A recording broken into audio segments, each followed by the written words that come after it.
ঘড়িটিকে একটু চেনা চেনা লাগছে। কলকাতা, যার প্রতিটি গলিতে মিশে আছে ঐতিহ্য এবং সুস্বাদু খাবারের গন্ধ, সেই শহরের এক অন্যতম আইকনিক রেস্টুরেন্ট হলো নিজাম। বিশেষত কলকাতার কাঠি রোলের যে বিশ্বব্যাপী খ্যাতি, সেটা কিন্তু এখানকারই সূচনা। রেস্টুরেন্টের ভিতরে ঢুকতেই যেন একটা পুরনো কলকাতার স্বাদ পেলাম। দেওয়ালে রংচটা ছবি, পুরনো ঘড়ি, কাঠের বেঞ্চ আর কর্মীদের ব্যস্ততা মিলিয়ে নস্টালজিয়ার এক অন্যতম পরিবেশ। জানলাম 1932 সালে স্থাপিত এই রেস্টুরেন্ট বহু বিখ্যাত ব্যক্তি এসেছেন। সিনেমার তারকা থেকে রাজনীতিবিদ, সবাই এখানে কাঠিরোল আর মোগলাই খাবারের স্বাদ নিয়ে গেছেন।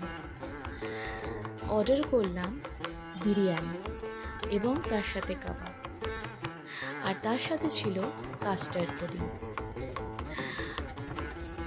অসাধারণ খাবারের এই অনুভূতি নিয়ে আমরা বুঝতে পারলাম কেন এত বছর ধরে নিজাম তার জনপ্রিয়তা ধরে রেখেছে। সে এক যেন স্বর্গীয় সংমিশ্রণ। পেট ভরে খাওয়ার পর আমরা কিছুক্ষণ গল্প করলাম এবং মনে হচ্ছিল যেন সময় পিছিয়ে গেছে পুরনো কলকাতা।